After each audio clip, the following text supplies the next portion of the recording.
Una sa ating mga balita, pinag-iingat ng United Nations ang mga tauhan nitong magtutungo sa Pilipinas kaugnay ng laglag bala scheme. Ikinalungkot naman ang pamahalaan ng abisong ito, ngunit positibo ang palasyo na wala ng susunod na advisory ang ilalabas dahil sa mga bagong hakbang na ipatutupad ng Department of Transportation and Communications. Pinabulanan naman ng Malacanang na overacting ang preparasyon nito para sa APEC Summit hosting ng Pilipinas. At ay kay Deputy Presidential Spokesperson Abigail Valte, nais matiyak ng pamahalaan na magkakaroon ng magandang karanasan ang mga economic leaders na darating sa bansa. Samantala, wala umanong indikasyon na hindi dadalo ang China sa APEC Summit na idadaos ngayong buwan. Si Rocky Ignacio mag-uulat live. Maraming salamat. Tiniyak nga ng Malacanang ang mas mahigpit na patakaran sa Ninoy Aquino International Airport kaugnay pa rin ng umano'y laglag o pagtatanim ng bala. Sagot na rin ito ng palagay pa rin ang ginagawang paghahanda ng pamahalaan sa nalalapit na APEC Summit.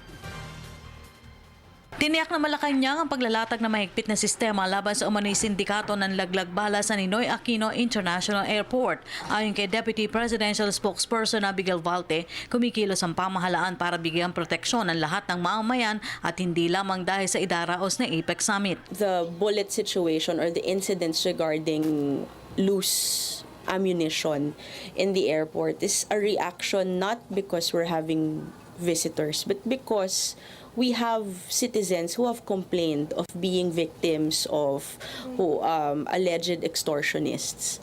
So that alone in itself is enough for government to warrant government action. Ngayon nilatag na ng DOTC at ng MIAA at ng OTS, ng PNP ABSEC yung kanilang mga gagawin dahil doon sa kanilang mga nakita, sa kanilang mga investigasyon at inaasahan nating maa-address yung sitwasyon. Ikinalungkot rin ng palasyo ang UN advisory sa mga magtutungo sa Pilipinas dahil sa kontrobersya.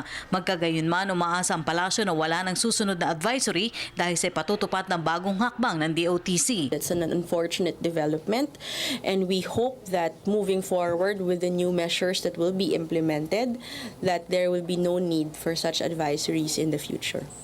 Samantala, ginit ni Valte na ang ginagawang kahandaan APEC Summit ay katulad rin ng ginagawa ng mga bansa kung saan idinaos ang taunang pandaigdigang pulong. Sagot ito ng palasyo sa alegasyon ng kritiko na overacting umano ang preparasyon ng pamahalaan sa pulong. Ayon kay Valte, mas mainam na ang handa para bigyan seguridad ang 20 global leaders na dadalo. Sa amin po, siguro mahirap pong magkamali sa mga ganitong bagay. Marami po tayong, hindi lang po kasi yung mga 20 na economic leaders yung kailangan nating i-secure. Kailangan pa ho yung mga delegado and we want them to have a good experience here in the Philippines. But that being said, kayo mga veterano kayo ng mga APEC coverage sa ibang bansa at yung mga preparasyon natin dito ay mga preparasyon nung mga nakaraang host. Simulan natin siguro nung lahat po yata tayo halos nandun sa Beijing, nakita rin po natin na talagang nagpapa-stop and go po sila ng traffic. Yung air flights were also limited into the airport in Beijing at additional deployments din po sa kanila. Even in Indonesia, that was the same. In Nusa Dua, the complex was secured. Flying in and out of Denpasar was also limited, and as well as additional security measures. Sa US noon, sa Honolulu was the same preps to. Russia in 2012 as well as Japan in 2010. Kung tama yung alala ko, pare-pareho din po yung preparasyon. So, hindi lang po natin ginagaya, naiintindihan po natin yung paghahanda ng isang host economy at gusto po nating maging matiwasay at maging maayos ang ating pagdadaos nito. Sa kasalukuyan ay may 10 leader ang kumpirmadong darating sa summit. Bagamat wala pang kumpirmasyon, wala namang anyang indikasyon na hindi dadalo ang China sa pulong. My knowledge, not yet, but there are no indications that he will not go. Thus far, their home office has been working with us kasi may mga advance visits po yan, may mga advance teams. They're all represented. So far, Inaasahan na rin ng pamahalaan ang pagkakaroon ng protesta sa panahon ng When it comes to the rallies, the same rules will apply. They will have to get a permit from the local government kung saan ho ba, yung in the locality where they intend to conduct their protest action.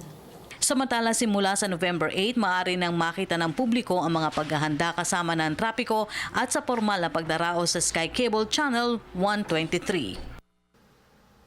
At yan po ang ating pag-uulat mula dito sa Malacanang sa tulong ng RTVM. Ako po si Rocky Ignacio para sa Telebisyon ng Bayan. Maraming salamat, Rocky Ignacio.